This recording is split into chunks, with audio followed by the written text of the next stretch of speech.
이 자리에 하나님의 은혜와 평강이 함께 하시기를 주의 이름으로 기원드립니다. 김기소 목사님의 삶이 메시지라는 책을 보시게 되면 시인 반철환 선생님의 나를 멈추게 하는 것들이라는 시가 있어서 함께 나누려고 합니다.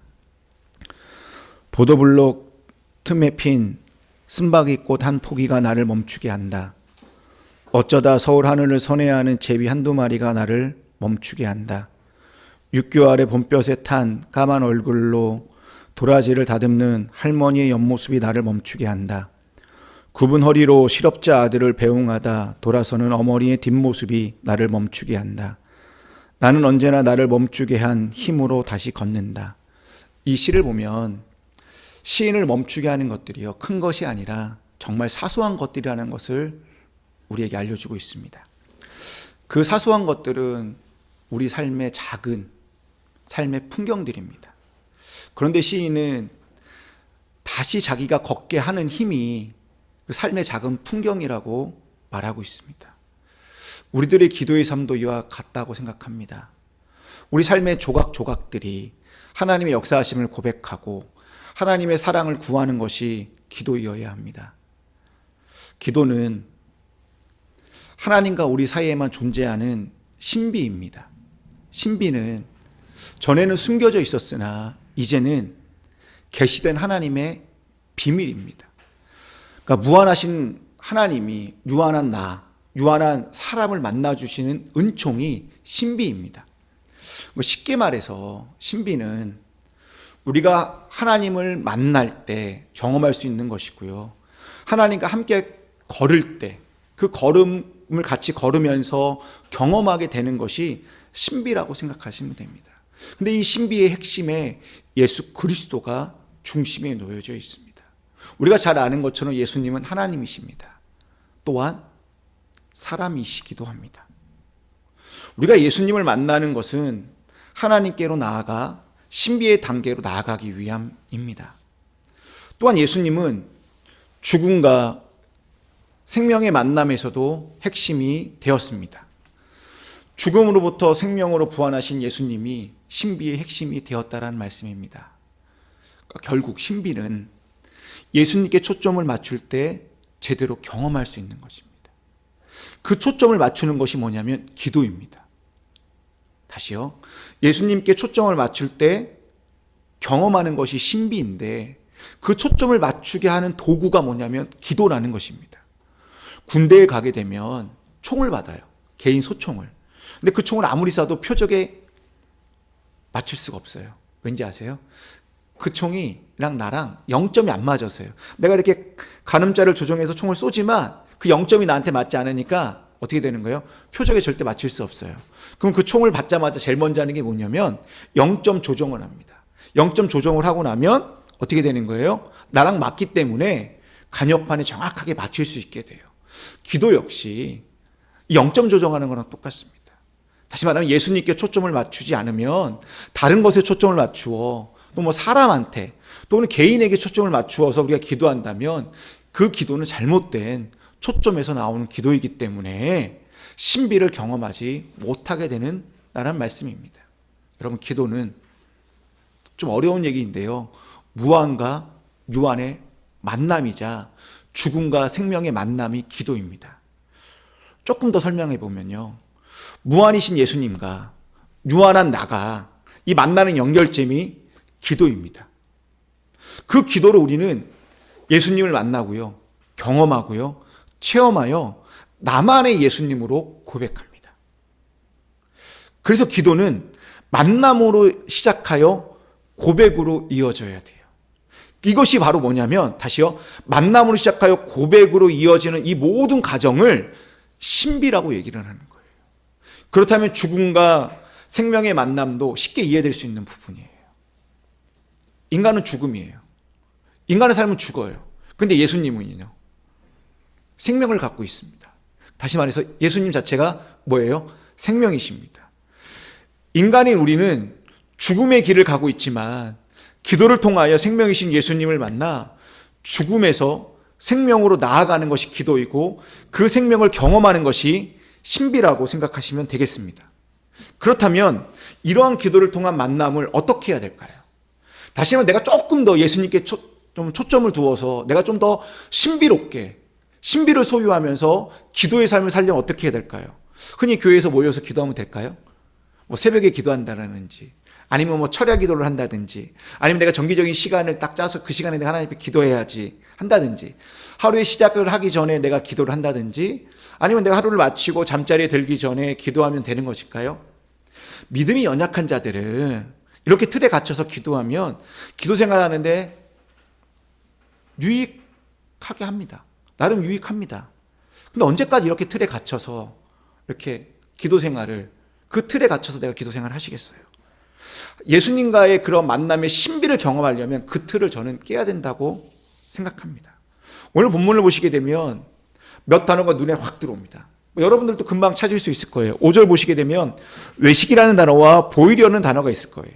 6절 말씀에 보시게 되면 골방 또는 닫다, 은밀이라는 단어에 체크하시면 좋겠습니다. 앞에 말한 두 단어와 뒤에 말하는 세 단어는 명확한 대조를 이루고 있습니다. 서로 차이가 납니다. 5절에나 말씀하고 있는 외식과 보이려고라는 이 두 단어는 문맥상 같은 의미이고 사람에게 초점이 가 있습니다. 사람들에게 자신이 기도하고 있다는 것을 드러내는 것에 초점이 가 있습니다. 사람에게 드러낸다는 것은요, 다른 말로 무슨 말일까요? 보상과 상급에 초점이 있다는 얘기입니다. 흔히 기도 생활을 한다는 사람들 한번 보세요. 기도하는 티를 내어서요, 영적 우월감을 내려고 해요. 그래서 이런 말을 해요. 기도해봤어요? 기도 안 해보셨죠? 기도해보고 결정하세요. 이거 영적 우월감이에요. 나 기도하는 사람이다 이거지요. 그래서 티를 내서 나 나름 경건하게 사는 사람이야, 나 나름 영적인 사람이야 라는 것을 알아달라는 거예요, 사람들한테. 또한 그것을 티를 낼 수 있도록 교회는 여러 가지 장치들을 만들어 놨어요. 교회에서 여러 가지 이름으로 각종 뭐 특별 기도회, 뭐 집중 기도회, 뭐 다양한 이름으로 붙여서요, 기도회를 만들어 놓고요, 그 기도를 하면 뭔가 대가를 주는 것이 여기에 해당되는 거예요. 여기서 대가는 뭘까요? 뭐 저도 어릴 때 보면은 그 대가 뭐 한 달 특별 새벽 집회 되면 매달 또 받고, 또는 또 교회 학교에서는 뭐예요? 요즘 뭐 어린이들이 말하는 문상, 문상을 받기 위해서 열심히 나가기로 하는 거죠. 그런 거를 받으려고 나가는 거죠. 그 반면 6절에 보시게 되면 세 단어에 한번 보세요. 골방, 닫다, 은밀은 하나님과의 만남에 초점을 두고 있습니다. 이 만남의 초점은요, 신앙적으로 근본적으로 돌아가자라는 거에 초점이 맞춰져 있어요. 그러니까 다시 말해 근원으로 돌아가자. 그 신앙의 본질이 무엇인지 좀 깨달으면서 거기에 한번 나아가 보자라는 초점이 골방, 닫다, 은밀이라는 단어예요.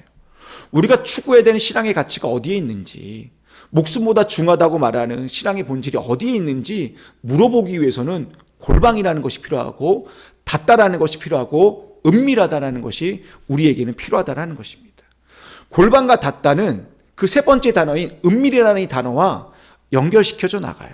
그것을 다시 한번 해석을 해보면 어떻게 되는 거예요? 기도라는 것은 세상의 모든 것과 뭐예요? 일시적인 단절을 해야 되고, 그리고 오직 하나님만 은밀한 대화를 나누는 것에 초점을 두어야 한다라는 말씀입니다.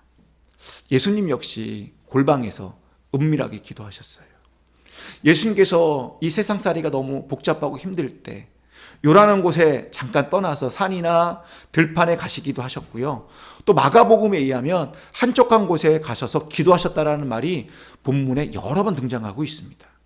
예수님께서 기도하신 골방은 다름 아닌 한적한 곳입니다. 그 한적한 곳에서 예수님께서 뭐 하셨을까요? 잠시 분주한 일상을 좀 내려놓고 그 분주한 일상에서 벗어나 하나님 앞에 뭐 한 거예요? 엎드렸다라는 거예요. 예수님께 이렇게 한적한 곳으로 물러나신 것은요, 뭐 하기 위해서요? 한 걸음 더 나아가기 위해서 예수님이 한적한 곳으로 찾아가셨다는 이야기입니다. 그 한 걸음, 그 한적한 곳으로 가기 위한 그 한 걸음은 바로 하나님과 대면하기 위해서고, 아버지의 뜻이 무엇인지 구하기 위한 한 걸음이었고, 아버지의 이름이 거룩히 여김을 받기 위한 그 구함을 하기 위하여 한 걸음 더 나아가셨고, 아버지의 나라가, 하나님의 나라가 임하기를 구하기 위하여, 그리고 하나님의 뜻이 하늘에서 같이 땅에서도 이루어지기 위하여 한적한 곳에 나가서 예수님은 기도하셨습니다. 기도로 끝나는 것이 아니라 예수님은 그 기도와 함께 삶의 자리로 돌아오셔서 사람들에게 가셔서 본인이 기도한 것을 그 사람들에게 이루기 위하여 그들 삶의 현장에 깊숙이 뭐 했다라는 거예요? 들어가셨습니다. 여러분, 골방, 은밀은 하나님한테 초점을 맞추셔야 합니다. 하나님께 초점을 두는 것이기 때문에 우리의 인간의 언어로 자꾸 이야기하면 할 필요가 없습니다. 자꾸 우리의 언어로 이야기하는 것이 필요가 없습니다. 그냥 여기에서는 하나님께 초점을 맞춰서 뭐 골방이든 은밀이든 여기서 해야 될 것은 침묵과 묵상으로 하나님의 언어에 초점만 두시면 됩니다. 내가 말하는 게 아니에요. 그곳에서는 하나님이 말하게끔 하셔야 돼요. 하나님이 말하는 것에 초점을 두고 우리는 하나님의 언어를 그냥 듣기만 하면 되는 겁니다. 그러다 보니 요 골방, 은밀, 닫다 이 세 단어의 그 기도의 특징이 뭔지 아세요? 사람과 사람 사이에서 티가 나지 않아요. 굳이 티를 낼 필요도 없습니다. 우리의 궁극적인 신앙의 모습인 그냥 그곳에서는 하나님이 나를 알아주는 것만 있습니다. 하나님이 나라는 존재를 기억하고 이해해주고 모든 것을 포용해주면 우리가 되는 것 아닐까요? 우리가 신앙생활 하는데 이거보다 더 필요한 게 무엇일까요? 하나님이 나를 알아주면 되고 하나님이 나라는 이 엄지호라는 이 이름, 이 세 글자를 기억해주면 되는 거 아실까요? 그 내가 힘들고 어려울 때 그 골방에 들어갔는데 예수님께서, 하나님께서, 성령님께서 나를 이렇게 포용해주고 안아주면 되는 거 아닐까요? 신앙생활 하는 데 있어서, 기도생활 하는 데 있어서 뭔가 거창하고 뭔가 다른 것이 필요한가요? 우리 까놓고 한번 얘기해 볼까요? 한번 저를 보시세요. 좀 불편한 얘기일 수도 있는데요. 기도 제목들이 응답되어야 뭐가 잘 되는 것이 있어야 하나요? 대체 뭐가 응답이고 뭐가 응답이 아닐까요? 고3 수험생이 생각보다 좋은 대학에 가고 성적이 오르고 우리 집 집값이 오르고 남편의 직장이 슬슬 잘 풀려서 승진하고 사업이 잘 되고 영끌을 해서 주식을 투자했는데 하루아침에 막 100배, 200배 이렇게 오르는 것이 기도의 응답일까요? 왜 이러한 내용이 우리의 기도의 언어일까요? 왜 이런 기도 제목들이 왜 우리 입술에서 기도라는 이름을 하나님께 드려져야 할까요? 단순해요. 이 땅에 우리가 살고 있기 때문에, 이 땅에 최소한 먹고 살아야 하기 때문에요. 예수님도 6장의 그 뒤에 주기도문에서 일용할 양식을 구하라고 했기 때문에 우리가 그 일용할 양식을 구하기 때문에 이런 기도를 하는 겁니다 라고 말하실래요? 네, 충분히 이런 것들 구할 수 있어요. 지금 당장 먹고 사는 문제이기 때문에 구해야 되겠죠. 하늘을 바라보며 도움을 구해야 되겠죠. 아니, 구해야 합니다. 저는 이런 부분이 잘못됐다, 뭐 틀렸다, 아니다라고 말하는 것이 아닙니다. 조금만 더 생각해 보자라는 거예요. 조금만 기도를 우리가 조금만 더 깊게 생각해 보자라는 거예요. 기도의 궁극적인 응답이 하나님 말고 뭐가 있을까요? 기도의 응답은 하나님 그 자체입니다. 기도의 궁극적인 응답은 하나님 나라입니다. 하나님은 하나님 자신과 그 나라를 구하는 자들에게 필요에 맞게 알아서 주십니다. 믿으십니까? 우리 기도의 언어가 뭔가를 바라고 응답의 초점에 맞춰져 있다면, 우리가 구하는 대부분 언어가 이 땅에 속하는 언어라면, 이 땅에 살기 위한 언어들이라면 우리가 궁극적으로 나가야 할 신비는 아마 없을 거라고 생각되어집니다. 그리고 신앙의 공허함이 올 거고요. 기도의 응답이 이루어지지 않았을 때, 아까 그 세상의 언어로 우리가 기도를 했을 때 응답이 되지 않았을 때는 힘들거나 좌절에 빠지기도 한다는 것입니다. 오늘 본문에서 말하는 이 기도는 어떻게 보면 하나님과 깊은 사귐을 어떻게 해야 하는지 알려주고 있는 본문 같습니다. 하나님은 우리와 골방에서 진솔하게 진정성을 가지고 대화하기를 원한다는 거예요. 하나님과 깊은 사귐에 초점을 두고 기도하는 자들에게는 여러분, 하나님께서 알아서 주십니다. 저도 아들이 하나 있어요. 어떻게 키워야 하나 고민되죠. 어떻게 공부를 시켜야 하나 고민을 합니다. 근데 우리가 아무리 뭐 자녀든 내 인생이든 우리의 가정의 미래를 아무리 계획하고 인도한다 하더라도 주님께서 알아서 인도해 주신다고 성경은 말씀하고 있잖아요. 잠언 16장 9절 말씀입니다. 우리 다 함께 보실까요? 사람이 마음으로 자기의 길을 계획할지라도 그의 걸음을 인도하신 이는 여호와시니라. 아멘. 이 구절을 알고 기도하는 사람들은 아마 이렇게 기도할 것입니다. 내 영혼의 보호자시여, 오늘 하루 길 가는 저를 인도하소서. 해를 당하지 않도록 지켜주소서. 주님과 주님의 땅과 주님의 온 가족과 관계가 더욱 깊어지게 하소서. 제 안에 주님의 사랑이 강건하여져서 우리가 사는 세상 속에서 제가 주님의 평화 임재가 되게 하소서. 아멘. 이 기도는 조일스럽의 길을 떠나면서의 기도문입니다. 우리 기도의 언어가 이 기도문의 언어처럼 되어야 할 거라고 생각되어집니다. 2021년 말씀 그리고 하루 묵상집이라는 그 묵상집이 있어요. 3월 18일자를 보시면 잠언 16장 9절을 이렇게 번역했습니다. 한번 보시겠습니까? 사람의 마음이 자기의 앞길을 생각해내지만 주님께서 단독으로 그 발걸음을 인도하신다라고 번역해놨습니다. 이 번역에서 기가 막힌 정도로 멋진 말은 무엇인지 아세요? 4글자, 단독으로라는 말이에요. 우리의 인생, 우리 자녀들의 인생, 아무리 우리가 계획하고 준비하더라도 그것을 인도하시는 분은 하나님이신데 그 하나님이 어떻게 하신대요? 단독으로, 다른 말로 말하며 혼자서 내 인생을, 우리 자녀들의 인생을, 여러분의 인생을 뭐 한다라는 거예요? 인도해 주신다라고 말씀하고 있습니다. 내 앞길의 발걸음을 주님께서 단독으로 인도해 주신다는 이 말이 저에게는 얼마나 멋진 말로 다가오고 얼마나 위안이 되고 얼마나 위로가 되는 줄 모릅니다. 저는 제 삶의 인생에서 우리 교회를 하나님께서 알아서 해줄 거라고 저는 믿습니다. 그래서 안 구하는 것이 아니라 저도 구해요. 구할 때 하나님의 뜻이 어디에 있는지, 하늘의 계획이 어디에 있는지, 그 뜻과 계획이 어긋나지 않도록 하나님의 신비를 경험하도록 저는 구합니다. 제 카톡 프로필 대문 사진을 보시면 그림과 글을 적어놨습니다. 제가 교회를 시작하겠다고 마음을 먹으면서 어느 날 새벽에 주님께 기도하다가 받은 말씀입니다. 이 말씀이 잠언 19장 9절 말씀과 그리고 우리가 지금 말하고 있는 기도, 한 걸음 더 나아가 이 신비라는 이 부분과 일맥상통하는 것 같아서 이 시간에 함께 나누어 보고자 합니다. 한번 보시겠습니까? 이제 나는 알았다. 하나님이 하시는 모든 일은 언제나 한결같다. 거기에 다가는 보탤 것도 없고 뺄 수도 없다. 하나님 이렇게 하시니 사람은 그를 두려워할 수밖에 없다. 지금 있는 것 이미 있던 것이고 앞으로 있을 것도 이미 있는 것이다. 하나님은 하신 일을 되풀이 하신다. 제 카톡에는 이 성경 말씀을 몇 장 몇 절로 안 적어놨습니다. 어느 집사님이 이걸 보더니 어디 글인 줄 알았대요. 근데 이 말씀은 전도서 3장 14절에서 15절에 있는 새번역 말씀입니다. 여러분, 우리가 기도할 때 필요한 것이 무엇이 있을까요? 아무것도 없습니다. 그냥 오직 하나님 한 분만 있으면 됩니다.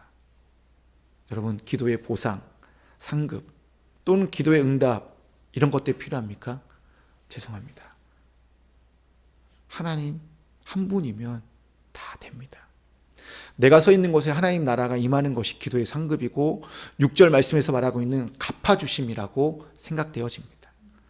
하나님께 초점을 두면 주변 상황이 아무런 의미가 없습니다. 다시요. 내가 하나님께 초점을 맞추고 살면요, 주변 상황이 여러 가지 상황이 놓여지는 것이 아무런 의미가 없습니다. 달리 말해 핑계거리가 없다라는 이야기입니다. 우리 이런저런 핑계로 기도하지 못한다라고 아우성칩니다. 이런저런 핑계를 우리가 만드는 거예요. 하나님은요, 우리를 만나기 위해서 아무런 핑계거리를 만들지 않아요. 그리고 그 핑계거리를 생각하지도 않아요. 그냥 우리 주변 환경에 놓여지는 것이 어떠냐 저러냐 상관하지 않아요. 그냥 하나님은 나에게 초점을 맞추어서 그냥 만나기만 원하시고 있어요. 스바냐 3장 17절 말씀처럼 하나님 우리 가운데 함께 하셔서 우리에게 구원을 베푸실 이 전능자께서 우리를 잠잠히 바라보시고 이렇게 얘기합니다. 너로 말미암아 기쁨을 이기지 못하신다. 너를 잠잠히 사랑하시며 너로 말미암아 즐거이 부르며 기뻐하신다라고 말씀하고 계십니다. 여러분, 누굴 본대요? 나를 잠잠히 보시면서 사랑한다고 얘기하고 있습니다. 우리를 바라보시면서 우리의 마음에다 이렇게 얘기합니다. 나 너 너무 사랑한다라고요. 우리를 보시면서요, 하나님의 입가에는 기뻐서 즐거워하고 있다라는 거예요. 우리는 그 하나님을 만나는 것이 기도이고 만나는 것이 신비입니다. 우리는 하나님 만나는 것에 있어서 여러분 시간을 정해놓고 특별한 장소를 만드는 것, 이 외적인 것들을 고려하거나 신경 쓸 필요가 없습니다. 하나도 없어요. 내가 만나고 싶을 때 아무 때나 그 골방의 문을 열고 들어가시면 돼요. 다시 말해서 아무 때나 아무 장소나 그냥 만나기를 원하면 언제든지 하나님은 그때 그곳에 계신다라는 이야기입니다. 그곳이 어디예요? 오늘 본문에서 6절에 말하고 있는 골방입니다. 은밀한 곳이라는 얘기입니다. 근데 그 골방에 들어가기 위해서는 하나만 하시면 돼요. 뭐 해야 될까요? 잠시 세상 문을 닫기만 하시면 돼요. 그래서 그 골방에 들어가서 문을 닫고요, 하나님과 단둘이 편하게 이야기하시면 돼요. 그때 이야기하는데 형식이 필요할까요? 자세, 언어, 말투, 예의 이런 게 필요할까요? 죄송합니다. 아무나 조건이 필요 없어요. 그냥 편하게 만나시면 돼요. 그리고 편하게 이야기하시면 돼요. 내가 하고 싶은 얘기 하시면 돼요. 근데 이것이 시간이 지나면 지날수록 나의 언어보다는 하나님의 언어가 더 많이 들려오게 될 것입니다. 그것이 골방입니다. 근데 저는 오늘 이 골방을 골방이라고 표시하지 않아요. 왜? 주보 제목을 보시게 되면, 주보에 보시면 오늘 설교의 제목을 뭐라고 했습니까? 이 골방을 저는 마음의 공간, 한 걸음 더 나아가 마음자리라고 해놨습니다. 여러분, 골방은 우리의 마음자리입니다. 이 마음자리에서 만나고 나서는 은밀성만 유지하면 돼요. 은밀은 하나님과 나만 아는 뭐예요? 비밀이에요. 이 비밀이 굳이 다른 사람한테 이야기할 필요 있어요? 나 하나님 만났어요. 나 기도했어요. 나 신비가 이렇게 많아요. 라고 얘기할 필요 있어요? 비밀이라는 것은 뭐라는 거? 하나님과 나만이 알고 있는, 간직해야 되는 건데 이걸 굳이 사람들한테 가서 나 기도 많이 하는 사람이에요. 나 영적인 사람이에요. 라고 굳이 티를 낼 필요가 있을까요? 아니, 없어요. 그냥 마음자리에서 하나님과 만난 사람은, 은밀을 간직한 사람은 그냥 나 혼자 간직하면 되는 거예요. 이러한 만남이 많으면 많을수록, 그 골방에서 기도를 많이 하는 사람일수록, 내 마음자리에서 이 비밀이 많이 가지면 가질수록 나만의 신뢰, 그 신앙의 이 순례의 여정을 멋지게 걸어갈 수 있다는 얘기입니다. 그리고 그 무사히 그 여정을 마칠 수 있게 됩니다. 여러분, 자신의 골방이 있고 그 골방을 자주 들어가는 사람들을 한번 보시면 뭔가 있다라는 것을 느끼게 됩니다. 그 뭔가가 무엇일까요? 여유가 있어요. 평안과 기쁨이 있다는 걸 발견하게 됩니다. 그 사람의 삶이 나보다 나은 게 없는데, 경제적으로 윤택하지도 않고 집이 넓은 것도 아니고 자녀들이 좋은 대학, 좋은 학벌, 좋은 직장을 얻은 것도 아닌데, 나는 가진 것이 아무것도 없는데 왜 저 사람은 나보다 더 여유가 있고 왜 저 사람은 나보다 더 평안과 기쁨이 있을까? 왜일까요? 그 사람에게는 골방이 있기 때문이에요. 마음자리가 그에게 있기 때문이에요. 그곳에서 뭐 하는 거예요? 나를 너무나 사랑하신 하나님을 만나서 그 사랑을 받았기 때문에 다른 사람들이 웃지 못하는 환경과 상황 속에서도 웃고 평안하고 기뻐하고 찬송할 수 있다라는 것입니다. 여러분, 우리들 앞에 놓여져 있는 문제들, 이 산더미처럼 높아 보이지만 이 골방에서, 마음자리에서 하나님을 만나고 나면 이 문제들은 작아 보일 것입니다. 그래서 이런 말이 있습니다. 골방에 들어갈 때 마귀 얼굴을 하고 들어가던 사람이 나올 때 천사열을 하고 나온다라는 말이 있습니다. 우리가 아까 찬송가 364장 내 기도하는 그 시간 찬양을 했습니다. 이 작사가가요, 시각장애인이었던 월포드 목사님입니다. 이 월포드 목사님은 세상을 보지 못하는 시각장애인이었지만 내 기도하는 그 시간이, 그때가 정말 힘들다, 지겹다라고 고백하지 않고요, 그 시간이 가장 즐겁다라고 고백합니다. 그리고 계속하여 찬송하기를 이렇게 고백하고 있습니다.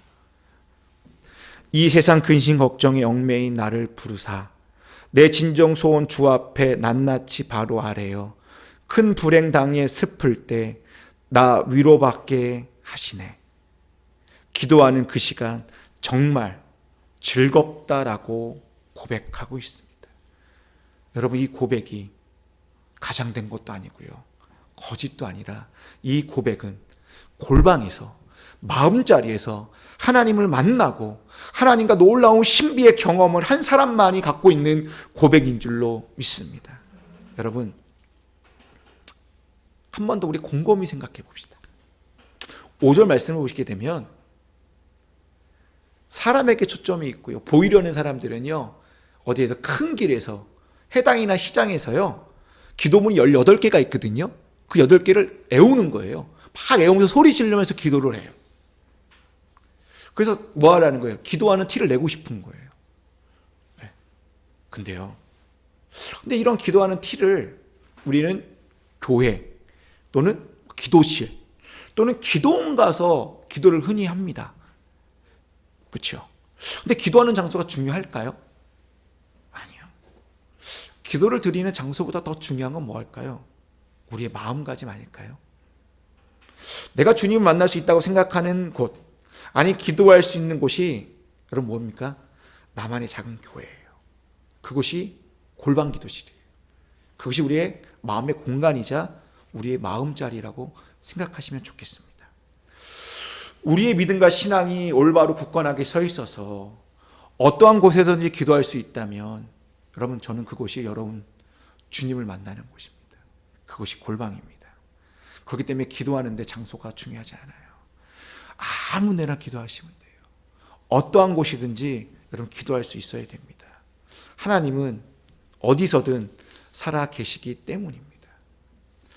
한스 댕크의 기도문을 잠시 우리가 살펴보고자 합니다. 한번 보실까요? 제가 한번 천천히 읽겠습니다. 오 나의 하나님, 당신은 그토록 크신데 아무도 당신을 발견하지 못하고, 당신은 그토록 큰 소리로 부르시는데 아무도 듣지 못하고, 당신은 그토록 가까이 계신데 아무도 느끼지 못하고, 당신은 모두에게 당신 자신을 주시는데 아무도 당신의 이름을 알지 못하니 어찌 이런 일이 있을 수 있습니까? 사람들은 당신을 멀리하면서 당신을 찾을 수 없다고 말합니다. 당신께 등을 돌리고는 당신을 볼 수 없다고 말합니다. 길을 막고는 당신의 음성을 들을 수 없다고 말합니다. 여러분, 이 기도문에서 강조하고 있는 것이 무엇입니까? 하나님은 어디에나 계시고 우리가 영적인 눈을 뜨면 어디서든지 만날 수 있다라는 기도문입니다. 이제 저는 말씀을 마치려고 합니다. 여러분, 우리는 종종 나약합니다. 아니, 슬픔에 잠기기도 합니다. 어떨 때는 죽을 지경인 것처럼 힘듭니다. 이런저런 문제가 산더미처럼 내 앞에 놓여져 있습니다. 그래서 기도에서 이 문제가 휙 지나갔으면 좋겠다라고 기도합니다. 이 또한 지나가리라 라는 그 믿음을 가지고 찬송을 부르면서 기도합니다. 왜? 연약한 육신을 가지기 때문에. 이 연약한 육신을 가지기 때문에 이 땅에 이 세상의 언어로 기도한들 응답이 안 될 때도 있다는 것을 기억하셨으면 좋겠습니다.